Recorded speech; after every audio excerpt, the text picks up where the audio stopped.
right, folks. Also, you guys will just talk to each other. You can look at the cameras if you want. But we're here on a Justice Cast Special Edition, and this is what we call our Let's Talk series.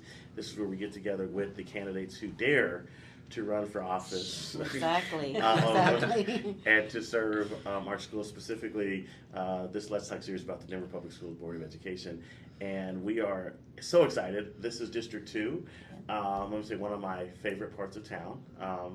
Grew up in Northeast Denver myself, but Southwest was where we had a lot of fun. That shall go unnamed. But I had a great time. I had some great cuisine and great parties out in Southwest Denver. That's what I was going to say, yeah. The cuisine. Yeah, the cuisine and the community that's out there in Southwest Denver, so dear to my heart. We're going to do some introductions. We're going to let you tell us who you are, your favorite school moment. So that it can be any period of school, but let folks know who you are, and then you do your school moment, and we'll just dive in. But this is a fun time, and we got a former DPS student joining us too. He'll introduce himself, and we'll start with you, Miss Sochi. Me? Yeah. Okay. Yeah, so Xochitl Gaitan, everyone, thank you for having me. I was not born in this country. I was born in Mexico, so I had the undocumented immigrant experience. What part of Mexico? I'm in Juarez, Chihuahua. Oh, Do you okay. know? Yeah. Do you know the Somos area? I like the burritos de when I stop on the way there. The burritos are really good. Yeah. So I was only there until I was about 3 years old, and so all the rest of my upbringing was here in Denver. The folks here brag a lot about Jalisco. Jalisco. Because we got some folks on our team from Jalisco. Yeah. That's all they Not talk you. About Durango, Mexico. You're a Durango guy. Yeah, so that means a lot to me, right? Yeah. To be able to share with people that I had that undocumented immigrant experience. Yeah. I mean, that experience is an intense experience. And then it being in the 80s, you saw a lot of what people know as ICE now, but back then we would say La Migra. Right. La Migra raids were intense back then too, like what we're experiencing now. And so I got to experience that as a kid, as a child, and trying to figure out how to protect myself and my little brothers who were born here in Denver. So that's always important for me to share with people that has been my experience, and that I empathize and understand my immigrant and my refugee communities in Southwest Denver. I went to 5 different elementary schools, 1 middle school and 2 high schools. So we moved around a lot. Being an immigrant family, we were pushed out of Section 8 housing, things like that. So we moved around a lot. Yeah. I end up in Southwest Denver, end up graduating from Lincoln High School. Lancers. And fell in love with that part of town, fell in love with my man. Oh, that's what I was waiting for. That's what I called it. That's the favorite part of high school there. The favorite part was seeing him in the hall, in one of the stairwells, going down the stairs, and then just spotting this cute boy as I'm going down the stairs. Anyway, I fall in love. We stay in Southwest Denver. We have 2 boys, a 28-year-old and a 17-year-old. And we decided to stay, and raise our boys there. And so here I am, having experienced a lot of things in DPS, good and bad. Yeah, good we're and gonna bad. get to those. And so with that, it takes me back, and I'll share a good. It takes me back to 4th grade when one of the 5 elementary schools that I was at, Valdez Elementary, which is considered more the north side, because I did end up in the north side for a little bit. And I was at Valdez Elementary, and what I recall, and maybe there was other Latino teachers and other Latino people in these other buildings that I was at, but it felt like that was the first time in 4th grade, it was the first time I was seeing brown teachers. And so I got to see Miss Madera and Mr. Zamaripa. And Miss Madera taught English, but she also taught dance after school. And she taught us folklorico dance after school. Mr. Zamaripa, I forget what he taught during the day, but after school he taught choir or music. And so we got to learn all these songs in Spanish, like he taught us songs in Spanish. You can dance and sing? Trust me. Okay. Trust me. She said, "Don't get me into that." You should move this table. I'll start performing. No, yeah, I was in theater all throughout the high school. I did su teatro. I was an actor with su teatro for many years. And so anyway, that year, that as far as I could think back, that year was my first real experience that I can recall of seeing brown faces that represented me and my family Wow, and powerful. experiencing that. Powerful. Right? Yeah. Yes, Mariana del Hierro. I'm originally from El Paso, Texas, so vecina de Juarez. Grew up on both sides. I grew up going to school in El Paso, so living in El Paso during the school year, and then I would be shipped out to Sonora, so I rep Sonora and all of this. Hermosillo, Sonora, because my mom, she worked in a factory. She worked nights and graveyard shifts, and so we would be at home by ourselves. So it was for her easier, but also for us easier being sent to our family in Sonora. So we had someone to watch us, someone to take care of us, and so I lived on both sides of the border. And then for me, growing up in El Paso, we had the benefit of having all of our teachers be Mexicano and having all of our teachers be bilingual. All of us growing up, we spoke Spanish at home and English at school, but it was, English because that was the curriculum, but we were all just speaking Spanglish the entire time. So for me, that's the beautiful benefit of growing up on the border, where you have this blend of the culture and everybody just looks like you and speaks like you, and it was just such a privilege for me growing up in that sense. And so when I moved out to Denver 10 years ago and I discovered the communities of Southwest Denver, for me it was like stepping back, and I keep pointing to you because I'm like, you know how it is. It's like it's like stepping back to those border communities. It's exactly the same, where it's that small town Mexican feel in a big city, and it's just that beautiful culture. And so for me, that's where Southwest Denver is it just feels inherently like home in all the many ways. And for me, in terms of a memory for school, it was my second grade teacher, Mrs. Blanco. Prior to that, my sister always jokingly says that prior to second grade, I was like a little chola. I was always getting into trouble, getting into fights, not doing my work.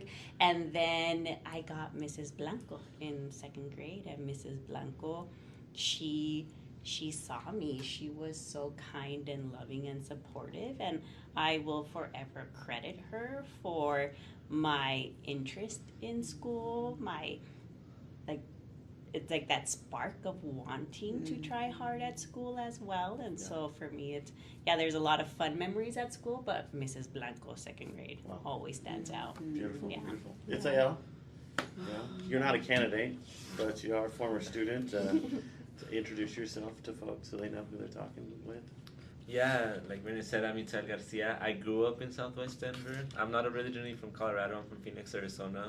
But I did grow up in Southwest Denver since I was 2. So I claim Denver as my community. Favorite school memory? I don't know. That's hard. Last time I did say a senior activity that we did where we wrote letters to different legislators and write about topics of our choice and bring awareness to those. But it's the holiday season, and something that popped up to mind. We're close to Halloween at my elementary school, CMS Community School, down in Southwest Denver. They every year, even to this day, they still put that carnival on during the fall, Dia de los Muertos Halloween type thing. And then growing up, I always enjoyed doing that. This one year they put a little haunted house in the basement of the school, and it was really fun. So Are they doing it this year? we're not sure. Okay, well we're gonna go if they do, right? Yeah, Very we have okay, to. that's good. Don't scare the kids though. Yeah. Well, that's great. It's great to. I mean, so some of the story I've heard before, but I was glad you went more in depth about that. I will start off too. What I was excited about this because I have had great interactions with Sochi over the years, and it always is everybody thinks there's so much tension between me and Sochi, and it's really not. We know how to respectfully go back and forth, right? We know how to sit down over boba and have good conversations. So I'm really glad that you're sitting here because I do believe fundamentally, as we were talking out before we all came in here, we all fundamentally want the best things for kids, right? We all have our own stories, our own experiences that brought us here, and I think we all fundamentally want the best things for kids. I think we kind of get, I don't want to say divided, but it has become very divisive to some degree over the last 20 some years, if even longer, about how we get that done. And so this conversation is really about first starting out with what's working great. Like, what are we excited about? I'll start as a parent. What I was excited about, I was saying this the last time when we met with the Northeast Denver folks, is my daughter just graduated from DPS, and during the pandemic, she was a sophomore in high school and was going to a traditional high school. That wasn't working for her, and for a lot of different reasons. Some of it was just, the school was too big, and then she was too big of a personality. Yeah. And so she had to figure some things out herself, and we were able to discover Denver Online, right? And so Denver Online, because everybody was online, but then she discovered that there was something about the Denver Online program that really worked for her. And I shout out Casey Burton and that whole team over there, because the counseling staff, we really believe like getting counselor ratios for kids in order is like a huge thing. And I've seen it lived out with my daughter at Denver Online. She would not have graduated. She would not be where she is today after bringing a baby into the world and having to navigate school that way. She wouldn't be where she is had Denver Online not existed. And they don't sometimes get the props that they deserve. But for me, one of the things that's working well in Denver Public Schools is Denver Online and the counseling staff and the support that they give kids over there. So that's where I'll tee us off. But what's working, Sochi? What are you bragging about when you? Oh my gosh, I have a list of stuff. I mean, I've been on the board for 4 years, right? So there's a list of stuff that I feel like And you've we been can a parent brag for a long about. time. But yeah. My son, who's 28, my youngest, who's 17, a senior in high school. But I think just overall in general, because there's a lot to really, I feel strongly about this. There's a lot to brag about, but I think having been on the board for 4 years, the progress that has occurred under the leadership of a superintendent who identifies as Afro-Latino, bilingual, Spanish-speaking, my time as board president, first Mexican-born president of DPS Board of Education, we got a lot of flack. We snapped were that both up. Wait, Latinos. you were the what? The First Mexican-born Give you president that snap. of Yes. the DPS That's a Board of big deal. Education. And we got a lot of flack. And the fact that we had 2 Latinos on the board, he's not on the board, but our superintendent, who had a vision, not just for Latino children, mind you, but we had a vision because we come from a certain lens, the immigrant community lens. We had a vision for starting to tackle these inequities, right? That we were both seeing, not just he and I, but the rest of the board at the time. And to start tackling that and putting together, so like I'm picturing in my head like this big like snowball or a big ball that we put together between he and I, the superintendent, other board members, when we were creating those end statements, which are considered our vision for the district.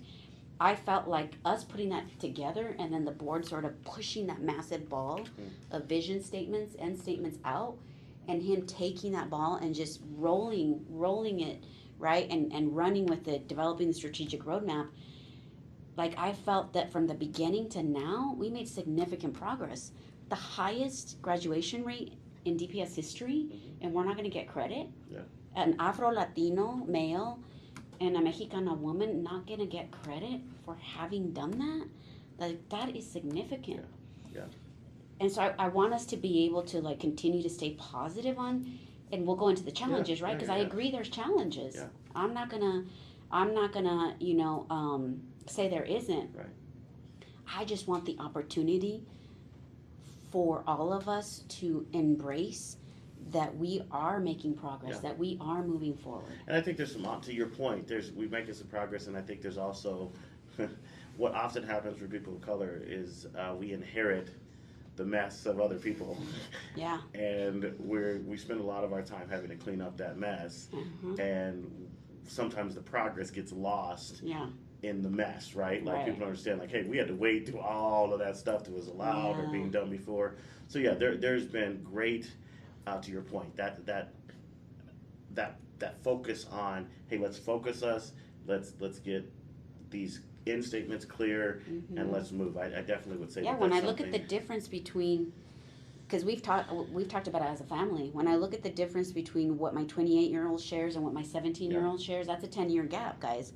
So the 28-year-old's experience with DPS, not good overall, negative overall, not the most positive. Yeah. But when I talked to my 17-year-old, that was different.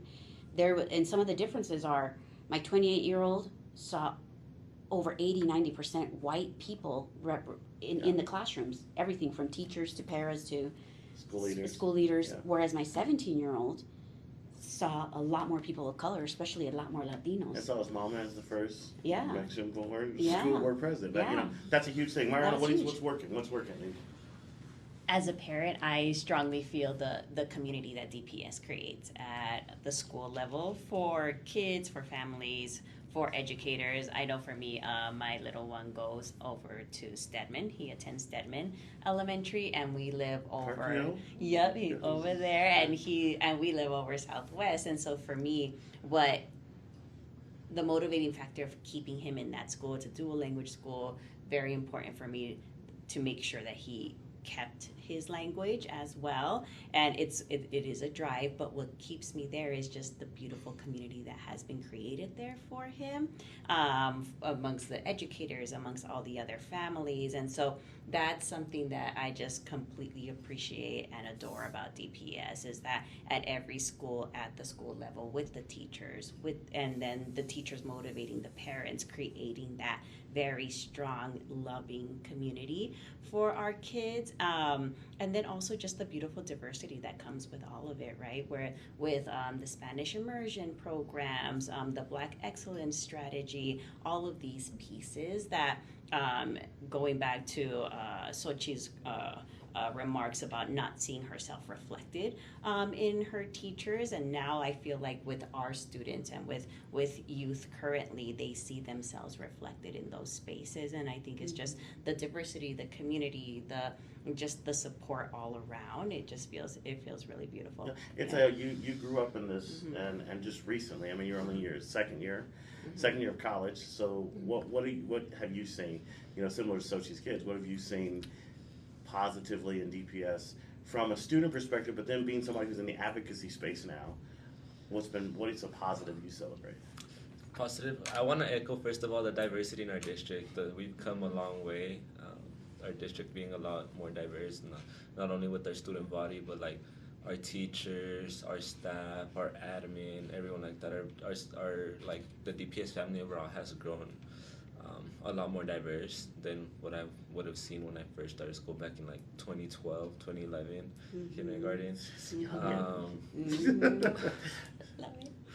But I also really appreciate that diversity of schools, that our parents, our students get to choose what school model fits them the most, whether it's a traditional charter and innovation, anything like that. School choice has come a long way to where parents now get to look at what model will fit their students best, whether it's like a smaller school, kids want to go like bigger, like dual language, different types of schools that parents now get to look at, compare, and see what's the best for their students. And what's, like you said with Denver Online, we're growing a lot, and we're allowing parents to find what education style model, I guess I'd say, is gonna fit the needs of their kids and help our kids thrive. Yeah, and I'm going to echo that, because when I first started in education, when I was working at Manual High School, we had, and Columbine Prep is still there, but when I first got in there, Columbine Prep was kind of considered the place the last chance space for Where kids. was that? Right off of, York and 28th, right? 28th in York. So Columbine Prep is right there. There's Columbine, then there's Columbine Prep, and then Manual's just down the way, right? Okay. So Columbine Prep was where, if a kid was suspended or was facing possible expulsion, they would send all the kids there, right? And what I've seen us learn over the many years that I've been in this is that kids were not being served well, and so we were disciplining them out of schools to places that, because we didn't take the time to handle them well or whatever, support them well, they were ending up at Columbine Prep. And I see more kids, to your point, Itzael, who are being served well. They're being met at their point of need. They are seeing more educators and more leaders that look like them. They're seeing policymakers that look like them. And I think that definitely has influenced practice. And so I think that's also another great thing to celebrate, because, yeah, go ahead. Yeah, I was gonna say, and I think that like it's important to have people who look like you in your classrooms and stuff like that, because there's also not only that motivation piece that are like, hey, look, they're able to make it this far, I'm able to do this as well, you know. But you also get someone, like you said, that who can relate to you, who can like see your struggles and like see you for who you are, and not like to have someone to like, you're like, you know nothing about me, you know nothing about my culture, you didn't you didn't get to live, like you didn't get to experience what I experienced. And like right now we have educators and people who are able to like, hey, I know what you're feeling, hey, I know, like, you know, because they look like us, they like we have those struggles together, and we get to resonate with one another on lived experiences. And like to that point, my baby boy, he's in 3rd grade, and he's already had 2 consecutive male teachers, but not just male, Latinos, one Mexicano, one Venezolano, and they're both immigrants. And so it's just been so beautiful, because for me, as I mentioned earlier, it's so important for me to keep his language and his culture. And I talk to him so much about being an immigrant in this country. And with his 2 teachers, they bring that out as well, and they celebrate it for their students as well. And it's just so wonderful that I can have this dialogue with my child, because it has been reinforced in the classroom every day. It's impactful. So Sochi, what can we keep this moment? I mean, this sounds great. Like everything's perfect. Come to Denver, right? Can we? Please come to Denver. Yeah, can we? We do have to climb. Yeah, we So do the have to climb in a challenge row. is There's a gonna challenge, that's right? gonna be one of the challenges Please I'm come gonna to talk Denver, about. right? Yeah.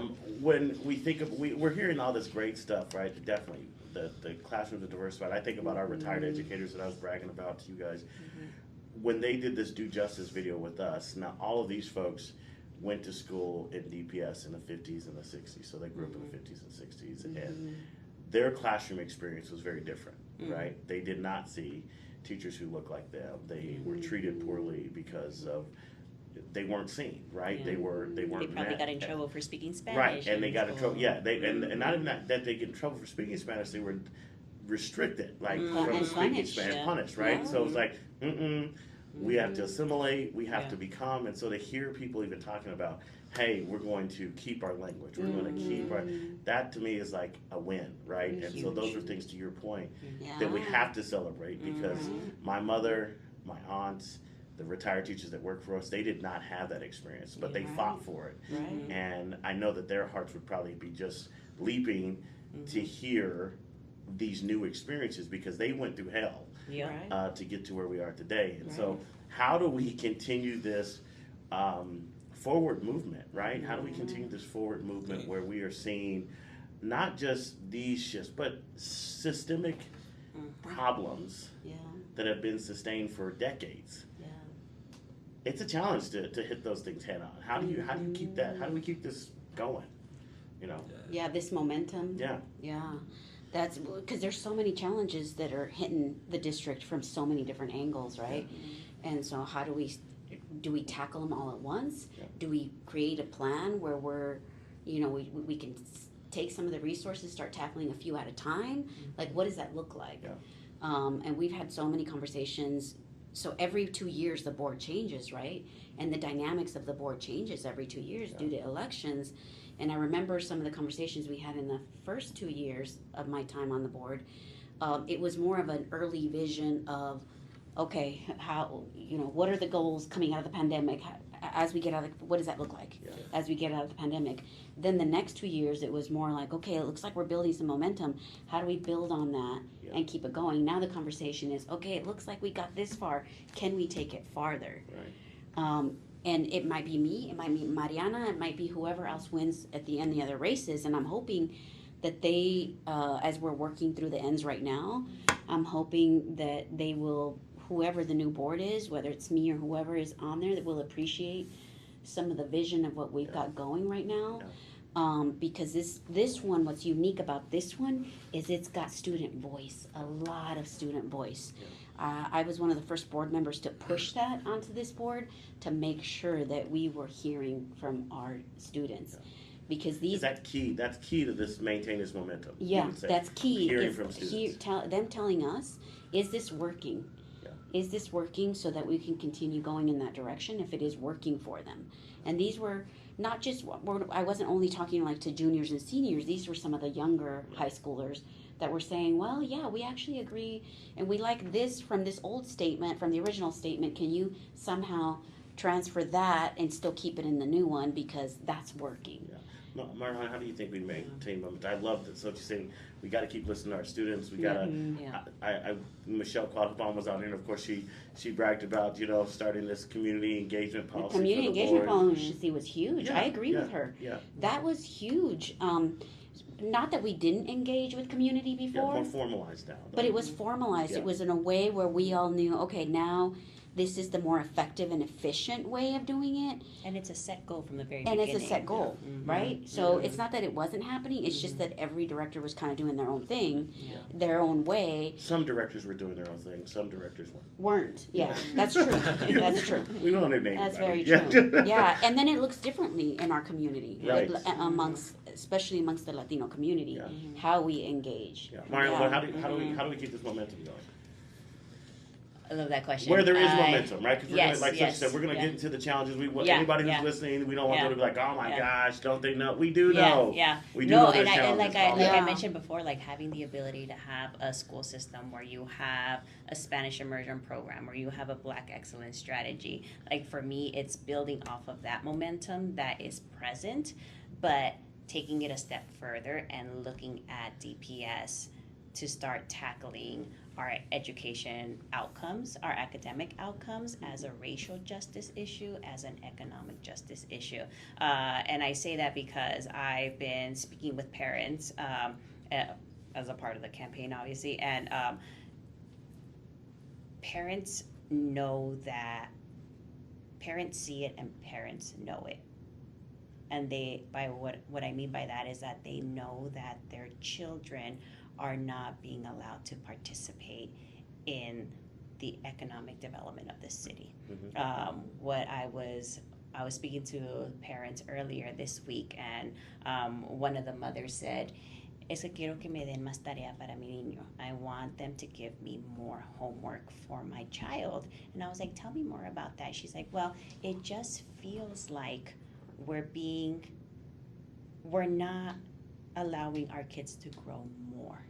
It feels like we're telling our kids, this is the level we want you at, and this is where we want to keep you." And it feels like they just want to keep our kids as dishwashers, as restaurant workers, and we don't think that's right. Yeah. And so, and this was at a parent group at a school, right? And so for me, when I reflect on DPS, and I reflect on just how amazing DPS has created these spaces in which students can maintain their language, where there is a specific Black student curriculum.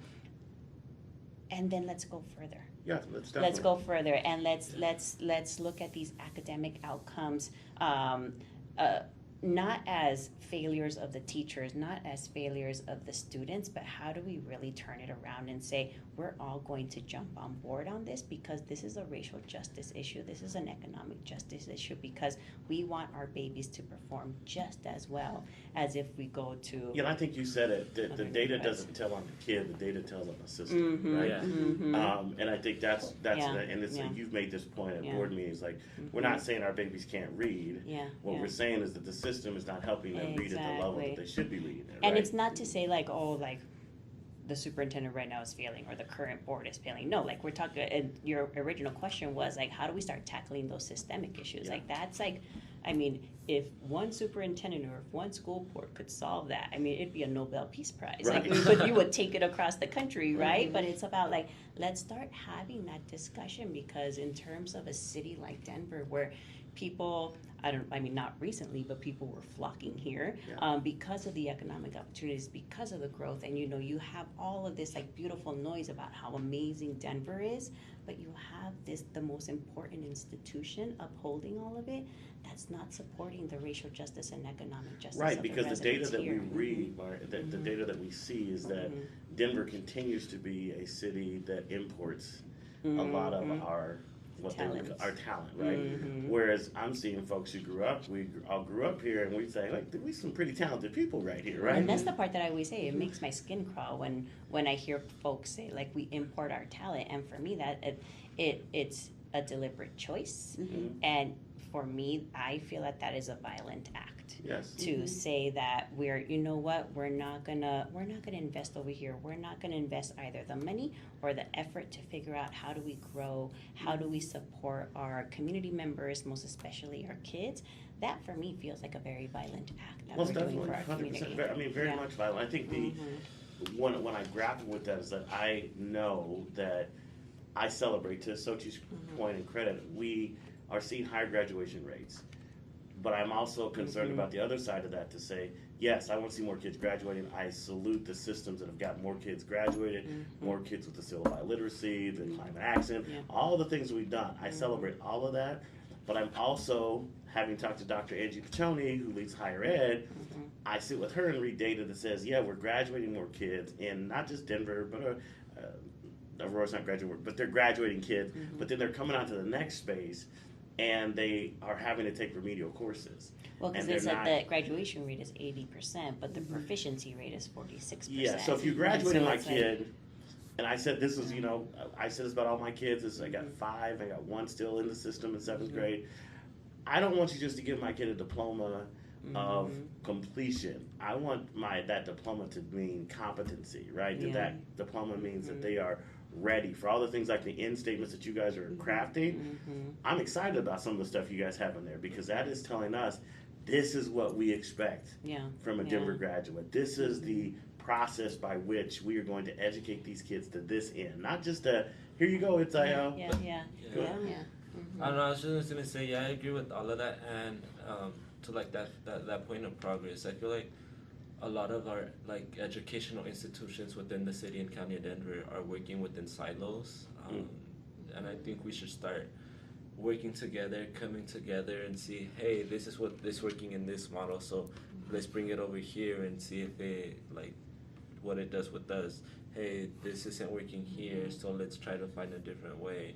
And like I understand like charters have their own like governing boards and stuff like that, but at the same time, let's work together to make sure that we're making progress for our students, because at the end of the day, there's no system that's better than the other. It's the point that we have to all work to make help make our students move forward. And That's to your why, point, Ismael, you've got to get involved.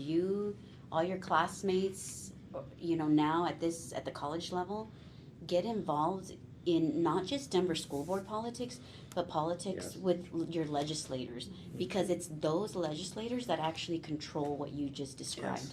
They're the ones that can make changes to charter law that I believe needs to be made, because that's one of the challenges I want to speak to, is what charter law has done to not allow us, like if Mariana were to get on the board, she will soon discover her limitations of what we can and cannot do in that system.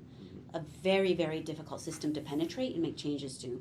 But we Very also, difficult. to that credit, I agree, there are definitely limitations as not. Yeah. For charter law, there's also innovation law, we got all these. Yeah, the things. innovation law there's- too. We got all these Like, protect things, but I think to be honest about some of that stuff, I think it's both a challenge and a strength. I think that we have to understand, as we educate parents here all the time, the school board, Denver is a single authorizer, right? Meaning that they are the only ones who can authorize a charter school and an innovation plans. All those things go through the Denver School Board. So we educate our families to understand that when Sochi says they have limited power, they're right, authority over, but the first authority is they get the authorized start of a. right by the school board. And I'm coming to your decline enrollment, so get ready, because that's what I'm teeing you up for. They have this. You are authorized as a charter. You're authorized as an innovation school or innovation zone. The board says, "Great, we see your plan. It seems to align with where we want to go. So great, go try it." Right? They give them a renewal window. Every 3 years, 5 years, depending on if you get in trouble, you might get it 1 year. Then they're checking you more frequently. I love that part. I wish, as somebody who ran traditional schools, charter schools, and innovation schools, I wish that same level of scrutiny was in every place that I worked, right? I wish that Yeah. all of my schools had to come before the board every 3 to 5 years to make sure that I'm doing right by kids, right? Didn't feel that I was when I was in my innovation school. Once we went innovation, I felt that pressure because we had to go for constant innovation renewal. But before then, it was like, hey, we were just going about, and if anybody paid attention to our UIP, which we filled out and just sent to the state, and we just felt it stayed in somebody's file cabinet. Yeah. You know, we wanted that same level of accountability, and not even accountability. I hate the word accountability first.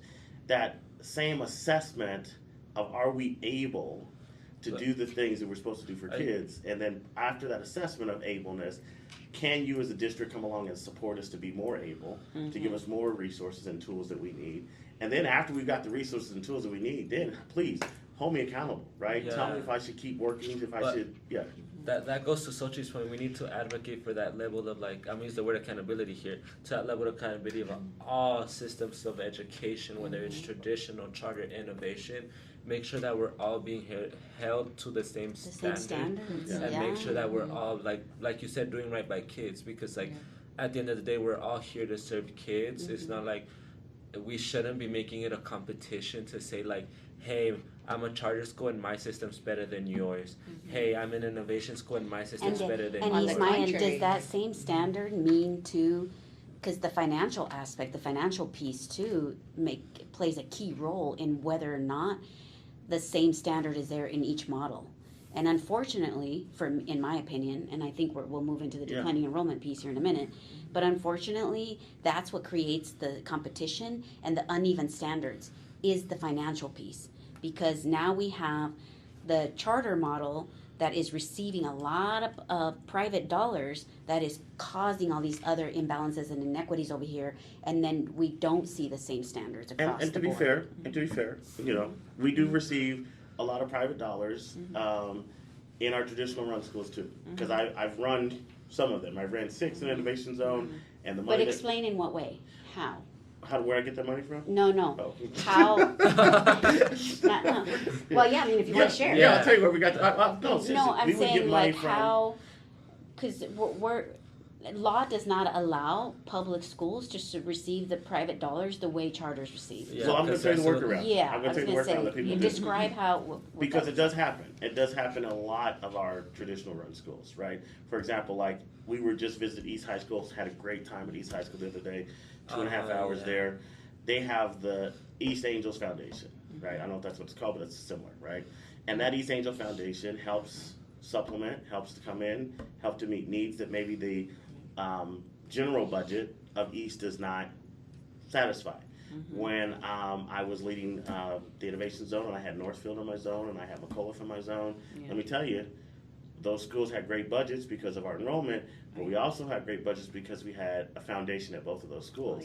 And those schools were able to... So what's the difference between East Foundation and the non-existent Lincoln High School? Yeah, that's where you got where I'm going though. Yeah. But there are those mechanisms that some public schools can take advantage of. And we see that in our traditional system. Manual High School, Thunderbolts, love them, right? We had the Friends of Manual, who from when we reopened that school till now, we have poured money into the school to help them get ahead because we knew that the kids needed that, right? To Sochi's point, this is where we do need to get you involved, as you already are, talking to the legislature about how do we ensure equitable funding across all schools so that there is no gap, because right? like she said, Lincoln doesn't have a foundation because like Well, you graduated from Lincoln, but right? it all goes down to zip Sochi codes. is starting the Lincoln Lancers Foundation. Somebody's got to. Yeah, well, But it all settled. comes, but it all So comes she's- down to zip codes, right? Where Right. it's like for me, like my baby boy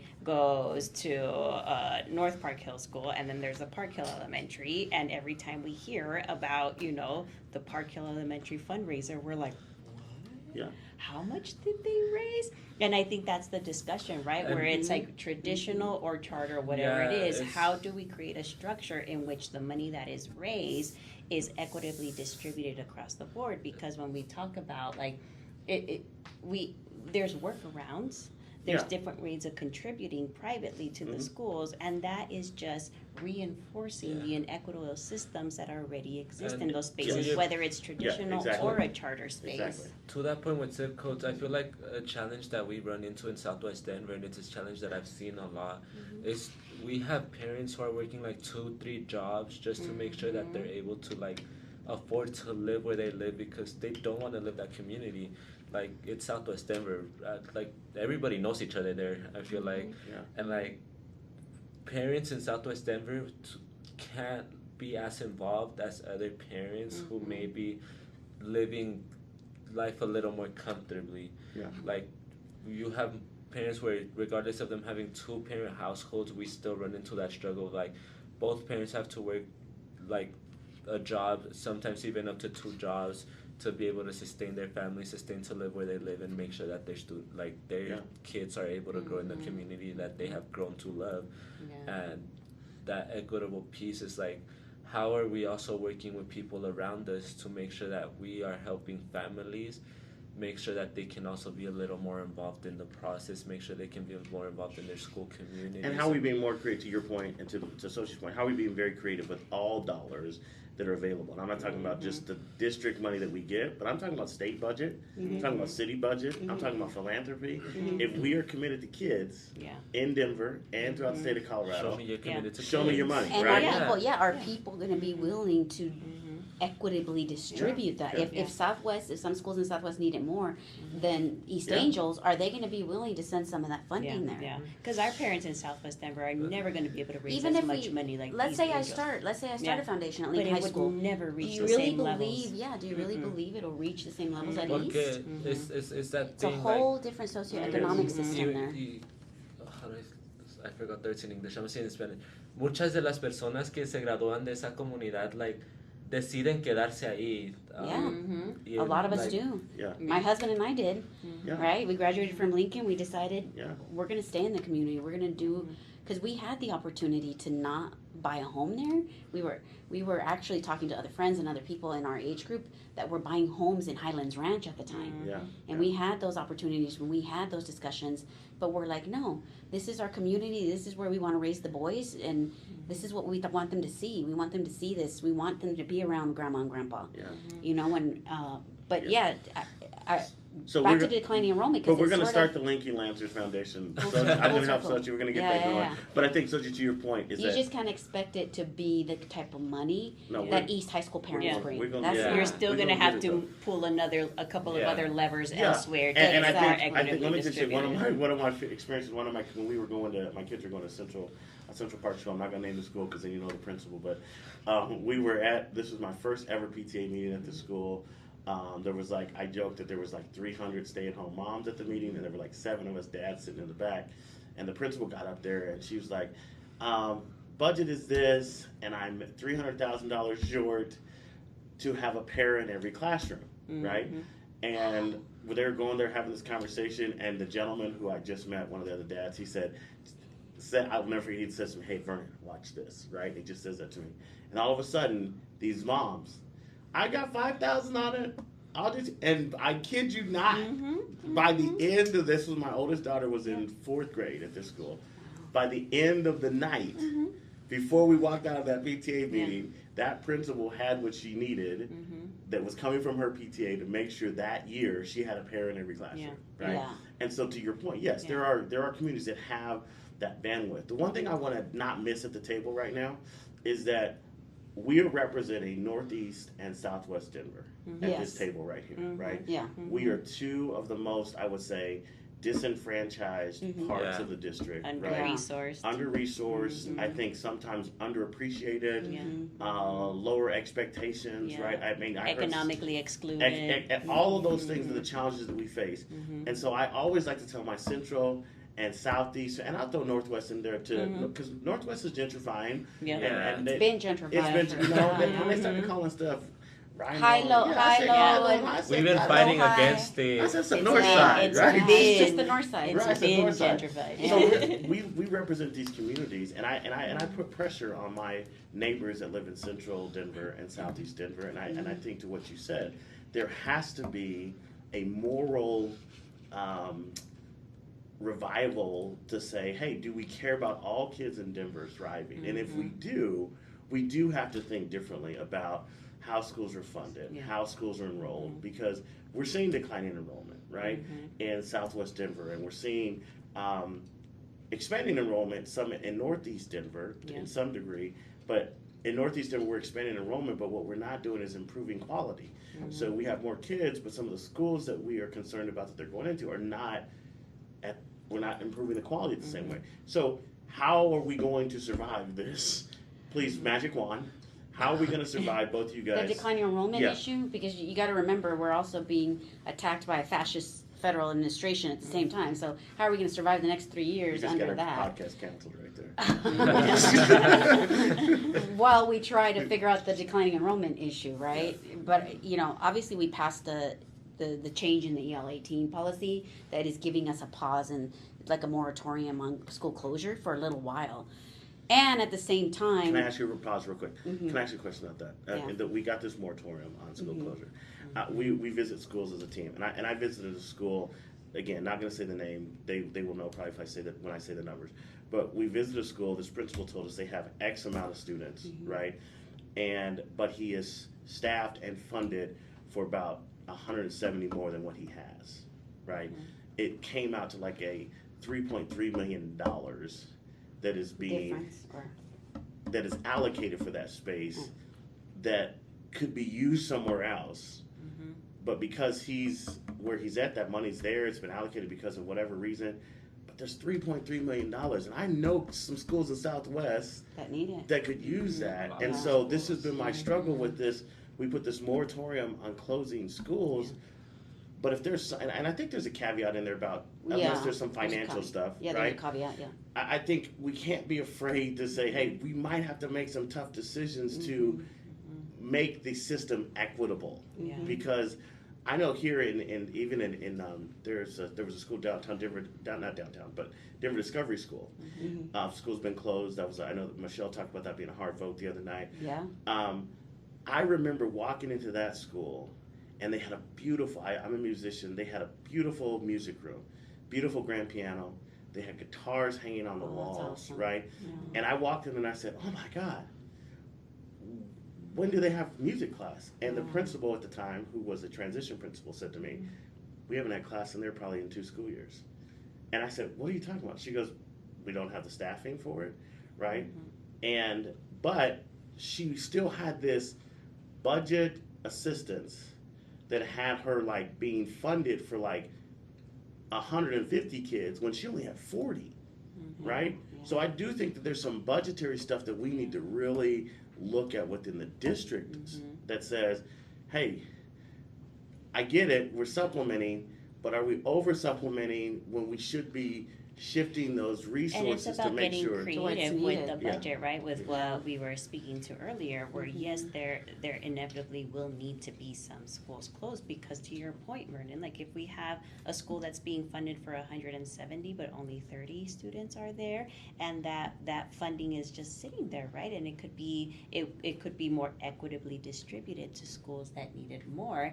And so how can we be creative with the consolidation of existing schools in Southwest Denver or in other districts, right? And communicating those and working with families to communicate those transition plans, but also with the funding, like how can we then allocate that funding to support with transportation? I think in the other podcast that you had about different start times and the need to support families, right, with being able to get their kids to school. And what I've heard from other families when their schools are closed, you know, what shakes them the most about a school closure is having to choice into the new school they have to go, rather than they just being grandfathered in as their neighborhood school, because we all know, and I had headaches about it going through the choice process, even though it's a relatively easy process, but it's still a headache for families, right? And then figuring out transportation, where families are like, now my homeschool is over like farther than it typically would.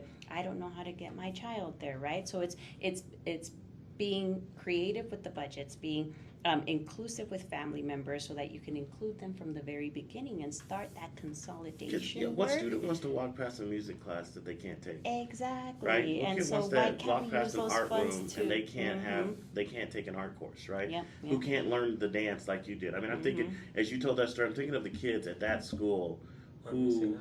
were failed and were missing out because we were not courageous enough as adults to say, hey, Yeah. our kids deserve that experience, and yes, we're gonna have to make a tough decision because even in that moment, instead of closing, Denver Discovery School, we could have made, to your point, being creative and said, hey, we got X amount of kids here, we got X amount of kids there. What if we boom, Right. and we still could meet the needs of these kids equitably? I mean, Exactly. I think everybody throws out the closure word, and I think that's like scary, Yeah. right? And I agree with that. And it's scary because of the whiplash that happens Yes. from it. We can solve for the whiplash before that. We've got folks still in Northeast Denver who have whiplash from closing Gilpin. I lived through manual closure. I lived through Montbello closure. I've Yeah. lived through these things, and I'm like, It's because it's scary and it like honestly almost traumatizes families because it like puts all this pressure on them. Like now, where's my student gonna go? There was parents who like their kid can live right across the street from the school they used to walk, but now they have to walk like extra because they can't have they don't have a rider. Like it just puts this extra parent like pressure on families and But that's the point. parents It's like, too. how do you solve for all those other pieces so that it's Not that traumatic and experience. going full circle to it's not Sochi, that. that's why the end statements are important, right? Yeah. It's because you're now setting a clear vision of who we are, what we want to be, what our true north is, right? And to level set on those end statements, like those end statements, our work on the board, our policy work only impacts innovation schools and district run schools, not charters. Charters will have their own, I don't know what they call them, but their own vision and their own vision statement. That doesn't Except fall when they come under up for our renewal, purview. right? No, that's a whole different, the renewal process is a whole other matrix, separate from board policy. Well, what I'm saying to It's you a whole is other that matrix on that we renewal of follow, both that innovation and DPS charter, follows. yeah, under renewal and of innovation and charter, since the district has will set this new standard, those folks have to agree, right? They have to say, hey, here's Not the innovation schools. Innovation, district-run innovation schools, which are most of the innovation schools, are clumped into Yeah. with the district-run public neighborhood schools, Right. okay? They are under our end statements and under our board policy. Charter schools, especially the larger charter networks, DSST, KIT, Rocky Mountain Preps, all those, they are under a separate charter network matrix that was developed by the charter network correct and a collaborative, yeah. collaborative. Yeah. Okay. And I'm So saying, that matrix. could that not we- be influenced? It should be influenced by the next set of end statements to where, and this is what a conversation I've had with folks to say, Well, not by us, the board. yeah, Those conversations are actually, the board is not a part of those conversations at all. Charter law, again, that's where I want to make sure that your viewers understand. That's where charter law limits us. We're not a part of those conversations. yeah. We have to influence the superintendent. Like I have to say, Mr. Ismael Superintendent, would you please when you go talk to DSST about this issue, remember the DSSTs and the Rocky Mountain Preps and the KIPS in Southwest Denver are, there's these issues that I'm seeing as a DPS board member. I need you to go influence that decision making and let them know that I'm seeing these issues since I can't go. Since I can't go to that meeting, it's you, Mr. Superintendent. I need you to go talk to them about this. 100%. And then then I have to rely on the superintendent to get that message to them and then hope that they make the changes Well, and that's, necessary. to our effort, that's why we are just as on the helmet of charter boards as well, because they have the same responsibility to students as the DPS board does, and so we visit DSST board meetings, we visit those other, because to your point, they have an obligation, and they too have to answer to the communities that they serve, and so that's I give you that to our responsibility is to hold them equally responsible. And then I have to be, not just me, Sochi, but the board, the 7 of us have to then be responsible for any data or anything that comes out of the SPF, out of the CMAS, for all of them, even though I don't get the opportunity to go to Mr. Ismael, the superintendent, to go with him to go have that conversation. I don't get to do that, but yet I'm being held responsible And for but the that- the outcome. other side though, that's- we also get a lift though if the charter results are good, they do help our overall district think though, it's I because wanted to there's say 90,000 something. kids. Yeah. Right? And I feel like to that point, it's like it goes back to that, like, we need to stop working in silos. We need to, like, start advocating for our systems to work in conjunction with one another. The only way to do that is Because what? The That's only way the to same do that thing, it's is change in the charter law. Yeah. Accountability in the charter law. And I think just going full circle That's- back to, we want all of our kids to have the best academic experience at DPS and social experience and it's how are we working together to keep all schools accountable, because we can't continue to have an 80% graduation rate with 46% proficiency. We just can't. No, that's Because and I'll share like my personal experience. I went to public schools in El Paso, Isleta Independent School District, amazing, beautiful, and it also did not set me up for college. I was lucky enough to get to a private university, what I like to call the Brown Kids Scholarship, Pell Grants, all of that great stuff. And when I got there, of course, I didn't know what college was, neither did my mom, because, immigrant in this country, did not know what the process was here. And I'm super excited because I got accepted to this private university, like I made it, right? And I get there and I learned that I was automatically enrolled in a remedial program there. And I'm like super grateful, still very grateful. But that's when I learned that my public school education did not set me up to be able to succeed in a 4-year college. It's again, I graduated, but when I got there, I was put in a remedial program to catch me up within 2 years. Yeah. At the end of the day, I still got the same degree as anyone else at that university, but you could tell when I got into that remedial program, it was us brown kids from Texas and California, black and brown kids from the Northeast, like we were all in this program together to catch us up. And so that's where I had the benefit of going to a university that had that program. Mhm.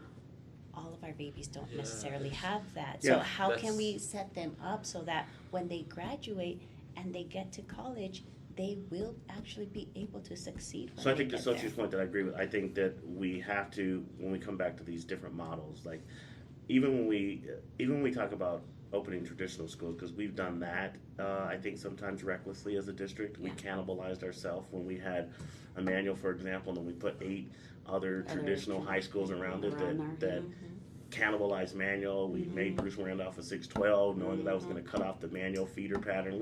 We've done some crazy stuff over the last 25 years. Separate from charters, separate from innovation, just not making strategic decisions that made sense for kids, right? Even with our traditional setting. So That's what happened in Southwest Denver. Yeah, that's what I was getting ready to say. The same thing. Exactly. We have And a the high same school thing like happened in every Lincoln, mile right? from each other. Yeah, Yeah. instead of creating feeder programs of elementary to middle to high, right, so that families felt like, okay, yeah, after this one, actually my kid, That's right. is being sent to this one because it's in my neighborhood middle school and similar programming as elementary. And from there, similar programming to the high scholl, and it's just 5-10 minute drive or walk for my kid. And it makes a But, difference with the clear feeder pattern. I agree with that.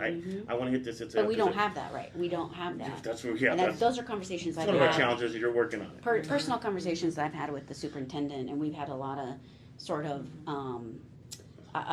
ideas that we've talked So about. we're going to wrap what because we said. let me give you this right here as we get ready to wrap, because my guys are giving me this time signal, but because we'll talk That's forever. fast. The thing that I need just to be clear too is that board members, and if one of you are going to be representing District 2. District 2 is to Sochi's point. I think everybody And needs to hear her representing say each other that. too. Yes, that's what she said. She's one voice of 7. Yeah. And you need that board to move together. And I Yeah. think the more harmonious and the more collaborative that board is to understand the holistic needs of kids in the district, better, right? That's the best thing. I need Northeast rep to spend time in Southwest. I need Southwest to spend time in Northeast, because we're not making these decisions in a vacuum. Right. We got to understand, how does the experience, the learning and lived experience of kids in Southwest feel. If you're a Northeast representative and you've never been out to Southwest, you need to get out there because you're about to vote on some things that impact them. If you're Central and you've never been to Northwest, or you've never been to Southwest, you've never been to Northeast, you need to get out there because it is a disservice to kids if you are just sitting in your privileged seat, but then you're going to vote on stuff that impacts Southwest and Northeast Denver, and you know nothing about us. You know nothing about the struggle that we've been through, Yeah. right? It's like the unintended impacts of that. You've got to get out there. I want to. I'm going to give you guys a second to close something, but I want us to be clear too that when we talk about any model, the DPS board authorizes any kind of model. That's part of it, right? Be it traditional, charter, innovation. That's their big thing. They are the first quality bar to check and see if people can open a school, right? To run a school in our district. I think to Sochi's point, then once you open it, there's a whole another level of protections at the state level for charters, for innovations, all that kind of stuff. There's a different level there. What I challenge, what I'm concerned about too, is that we have to always have a board that is courageous to even confront that. Because sometimes we got to say, hey, we need to pull that charter, or we need to pull that innovation. And it's going to get appealed, right? It's going to go through the appeals process. And yeah, it might get overturned, and the state might agree with that charter, might agree with that innovation zone and keep it open or whatever. But I do appreciate it when the board has enough courage to say, there's a standard bar that we have in DPS, and when we don't see people meeting it, we are going to challenge you. And yes, we might have to go to court, we might have to go all the way through the appeals process, and yes, you might win, but I think boards need to be courageous enough, to your point, Mariana, that if we want kids to be proficient and ready for whatever's next, college, career, or civic service, then we've got to push everybody to the same bar. And so I want to give you guys this last moment to kind of Southwest Denver 10 years from now looks like what when it comes to education, and so the lived experience and the learning experience of the kids in Southwest Denver 10 years from now. Yeah, I've had those conversations with the superintendent. By the way, we haven't mentioned his name. Superintendent Dr. Alex Marrero, which I told you all in the beginning, identifies an Afro-Latino. Yeah. Immigrant experience himself, right, through his immigrant mom. I've had these conversations because my colleagues know that I am one of those board members that will always fight for Southwest Denver. Everyone, not just my Latino, Mexicano, Chicanos down there, the Vietnamese community, right, that is so diverse even within their group, the African refugee community that keeps increasing down there, the new Venezolanos, the country students, and we've had these conversations around, they prior boards. There was such a huge influx of just a bunch of schools. The way you had described what happened at Manual happened in Southwest Denver. All of a sudden, boom! They threw a bunch of schools in there. Everything from innovation to charter. So many without really thinking about the feeder program, how this would all happen. We look at Kennedy High School and how they're struggling, and they're struggling with the IB. They had an IB feeder system from the elementary to middle to high school, and they lost that. Yeah. They lost that and there's different reasons as well too, because there was some inequities within the IB system in itself. But that's just an example, right? Where all of a sudden it was just all over the place, very haphazard, and that is not okay for us to treat our children and our families in that way. For us to think that it's okay to just throw a bunch of schools. Southwest and Northeast are not experimenting grounds. Yeah, and they turned us into experimenting grounds the last 20 years. And I felt that was very wrong for them to do that to us. They did it to us without asking us. So now we've got to go back, find out what is the type of programming, which I am hearing now as I talk to people. Dual language is now something that families want. It used to be within the Latino, Mexicano, Chicano community.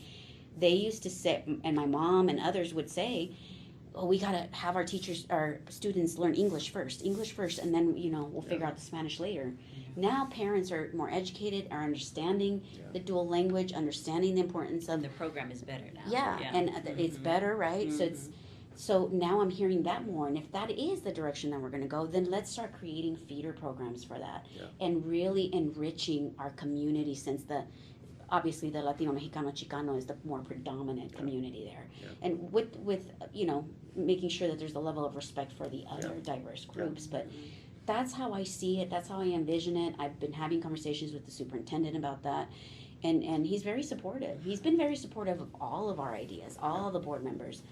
That's just the type of person he is. So I hear you say that 10 years from now, you're telling us that that we will look back and say, because we made these decisions about getting clear on our feeder patterns and the programmatic delivery, right? And the financial piece obviously is most important definitely, for most that. definitely, Like right. it has to be equitable funding into those areas. We're going to have students that graduate, and when you hand them their diploma, With a seal of biliteracy, right? you get them all the seals, bilingual, Yeah, hip hop. exactly. You know, I want what Lake Middle School has, because Lake is not in my district, it's on the north side. Yeah. But I go and visit all, when I was board president, I visited all the schools across the district. It seems like that's all I did. Yeah. But I was at Lake like 2-3 weeks ago, not a school in my district, but I decided, I'm gonna go visit, I'm gonna go see what's going on, what they're doing, and I know some of the teachers there. And what they're doing with the music program there, great. phenomenal. Why isn't that happening? Well, there is some phenomenal things happening at Kunzmiller, but Kunzmiller is a creative arts academy. Yeah. We need to help them get what they had, which is what Lake has now with the music program, get that back for them. Agreed. Because it's a creative arts academy. Agreed. They should be flourishing with music and Yeah. other types of arts. Mariana, 10 years from now. 10 years from now, I want District 2 Southwest Denver to be the shining star of how a district can directly support and shift the academic outcomes for our Latinx students. I want there to be, as Xochitl mentioned, clear pipelines for all of our kids, that they can go from elementary, middle, high school and still be in a dual language program versus just dropping off after elementary. I want there to be after school programming where our youth, where they need that extra support in order to start closing that 50% academic achievement gap that is existent currently with our Latinx students. And so I want there to be that robust programming after school that really starts bringing our Latinx students up, so that at the end of those 10 years, we have this beautiful system that is really demonstrating the excellence that is existent in District 2, and now we are celebrating it within the schools and creating that localized system of excellence for our Latinx babies. Because as you were speaking earlier, where decisions don't happen in a vacuum. And while the predominant amount of the Latinx babies that are at DPS reside in District 2, we have Latinx babies everywhere. Yes, everywhere. And so if we create this amazing, robust intervention in District 2 to really start closing that 50% academic outcome gap, we close it all over the DPS system. Let me just say this. I appreciate both of you. I know that today you guys were knocking doors. I do not miss that. I will. You guys are knocking doors today. Good exercise, though. It is great. It's great. Yeah, you guys were knocking doors, and you guys came here today to kind of close out your Saturdays. You guys have just 3 more weeks before the election. November 4th is the election day. But ballots have dropped, and the ballots are out there, and this is an opportunity for folks to learn more. I hope they got to see you both in a different light, to see a little bit more of your passion and your humanity, because I think at the end of the day, as I started, Sochi and I, we have our go back and forth. Sometimes she'll ghost me, and then all of a sudden I'm like, hey, she's like, what? No, and and we connected. I mean, folks understand, like, this place we're sitting in. One of the first people that came with me to look at this place we're sitting in was Sochi, and she sat in this place with me when it was nothing, and heard the vision of what it could be. And so, I think that sometimes during election seasons especially, like, people stretch the truth, and they try to make somebody the boogeyman and somebody the bad guy, somebody the good guy. What I know about you both is you both care about Southwest Denver. You both care about the kids at DPS. And while there's some differences of opinion, there's different thoughts about how we get there, I do not question either one of your commitment to kids, right? And so I appreciate you both for running. When you got two strong Latina sisters running, man, it's a win, right? People who love their community, and that's what we need. At the end of the day, we're going to be neighbors. At the end of the day, we're going to have to work together. So ballots have dropped. They're out there. Y'all keep knocking on those doors. Keep making keep jumping with the students. And at the end of the day, I think I want to see that 10-year dream that you both just said. Let's go get it for all of DPS, and I think we can. So thank you guys for being Thank here. you. Yeah, appreciate it. Thank you so much.